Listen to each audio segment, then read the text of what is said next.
YouTube के सभी दर्शकों को मेरा हार्दिक प्रेम नमस्कार। दोस्तों, आज का वीडियो मैं वागेश्वर धाम के आचार्य पंडित धीरेन्द्र कृष्ण शास्त्री जी के ऊपर मैं अपने दो शब्द कह रहा हूँ। आज वो ख्याति प्राप्त विद्वान हैं, अंतर्राष्ट्रीय स्तर पर वो ख्याति प्राप्त कर रहे हैं, लोग उनको बहुतायत में जान रहे हैं और बहुतायत में उनकी कमियां भी देखी जा रही हैं। बागेश्वर धाम के आचार्य पंडित धीरेन्द्र कृष्ण शास्त्री जी के बारे में जितना मैं जानता हूँ वो यह है कि उनका जन्म छतरपुर जिले जो बुंदेलखंड में ही है उसके गड़ा गांव में उनका जन्म हुआ। उन्होंने प्रारंभिक शिक्षा वहीं से प्राप्त की, जैसा कि एक वीडियो में उनके चाचा ने बताया कि 12वीं तक उन्होंने शिक्षा प्राप्त की और बचपन से ही वे कुशाग्र बुद्धि के थे। उन्होंने 12वीं में अच्छे अंक प्राप्त किए और उन्होंने संस्कृत शिक्षा प्राप्त करने के लिए मथुरा आदि गए। लेकिन जो अभी देखते हैं कि वो जगह जगह भागवत कथा पर प्रवचन नहीं करते, भागवत कथा बाँचते हैं। सबसे पहले तो ये ध्यान देना चाहिए कि भागवत ग्रंथ एकदम साधारण ग्रंथ नहीं है।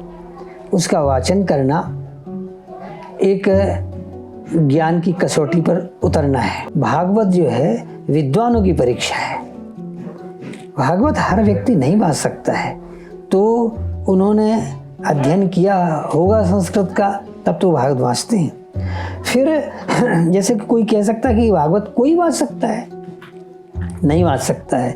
देखिए, वो हजारों की भीड़ को, हजारों के लोगों को पहले तो भागवत ही बाँचते थे और भागवत से प्रभावित करते हैं, भागवत कथा का वाचन करते हैं और इसके बाद दिव्य दरबार भी लगाते हैं।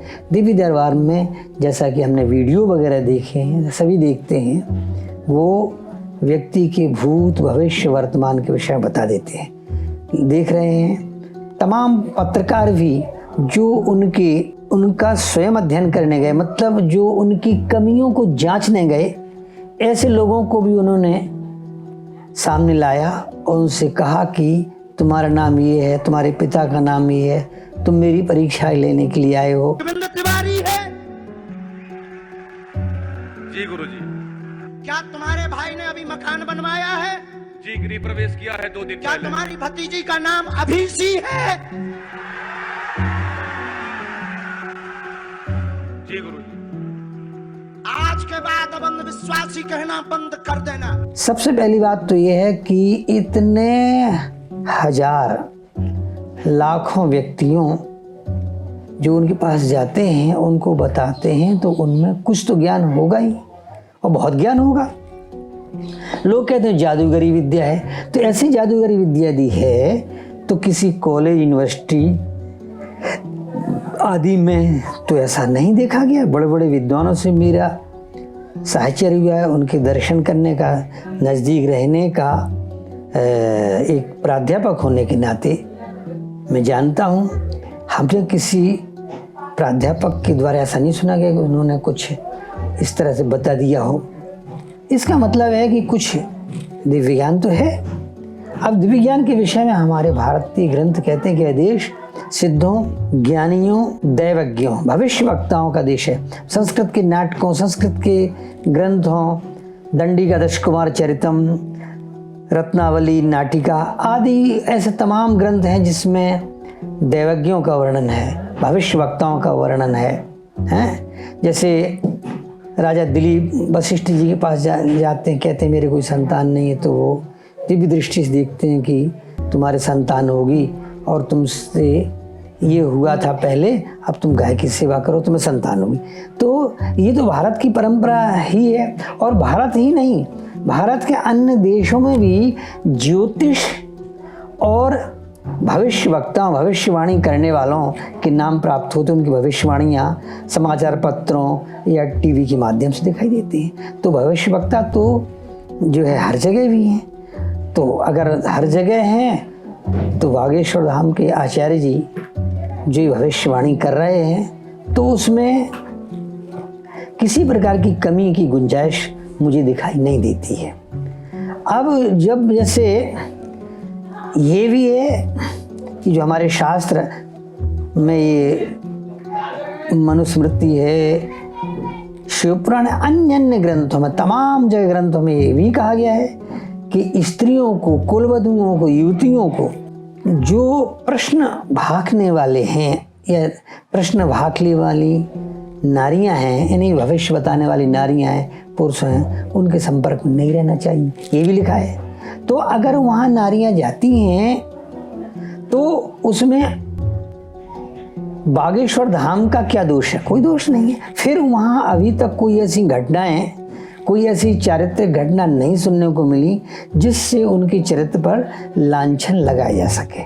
तो जब ऐसा कुछ नहीं है तो इस तरह से किसी के चरित्र को अनावश्यक बिना किसी प्रमाण के दूषित करना, ये बात तर्कसंगत नहीं है। और कुछ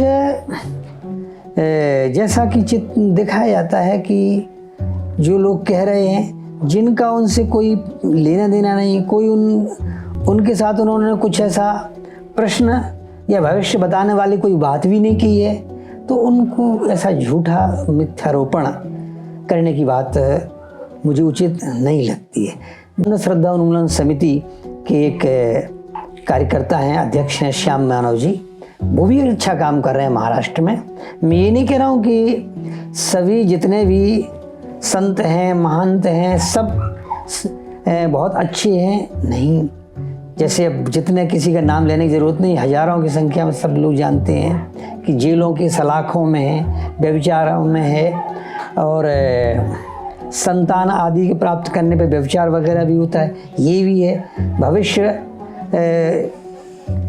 के पूछने पर बहुत सी यौन शोषण भी बहुत से संतों, और अब जो किया उनको हम संत कह नहीं सकते हैं। जिन्होंने दूषित कार्य किया है वो संत हैं ही नहीं, तो इस तरह भी किया है। तो मेरा मतलब ये नहीं कि अंधश्रद्धा, तो श्रद्धा अंध तो होना न चाहिए।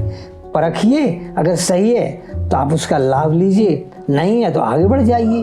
फिर यहाँ कोई बागेश्वर धाम जी ने कोई किसी प्रकार से कोई पैसा तो लेते नहीं है, ना वो किसी को बुलाते हैं। लोग जाते हैं और वो अपने स्वविवेक से बताते हैं। अब जैसे कोई चिकित्सक है या कोई भी है, स्वविवेक से कार्य करते हैं। अब उसमें कितने प्रतिशत सही है, कितने प्रतिशत नहीं है, तो मेरा तो यही है कि जो है हमें किसी के कार्य में जो अच्छाइयाँ हों वो ले लेना चाहिए, जो बुराइयाँ हैं उनको छोड़ देना चाहिए। इसी में विकास है, उसी में उज्जवल मार्ग है। कालिदास ने मालविकाग्निमित्रम नाटक के पहले एक श्लोक लिखा है, उसका हिंदी अर्थ हम आपको बता रहे हैं। वो कहते हैं कि पुराना सब कुछ अच्छा अच्छा नहीं है और नया सब कुछ बुरा बुरा भी नहीं है। विवेकी जन बुराइयों में भी अच्छाइयों को खोज लेते हैं और मूढ़ जन निंदा करके और विनष्ट हो जाते हैं। तो तात्पर्य यह है कि हम चाहे कोई भी ज्ञानी हो, उनके ज्ञान को ले लें। अगर ज्ञान नहीं है, वो जहाँ अज्ञान है उससे हम दूर रहें। यही मेरा आज के वीडियो बनाने का विचार है। अगर आपको अच्छा लग रहा हो तो सब्सक्राइब करिए, लाइक करिए और अधिक से अधिक शेयर करिए। धन्यवाद आपको।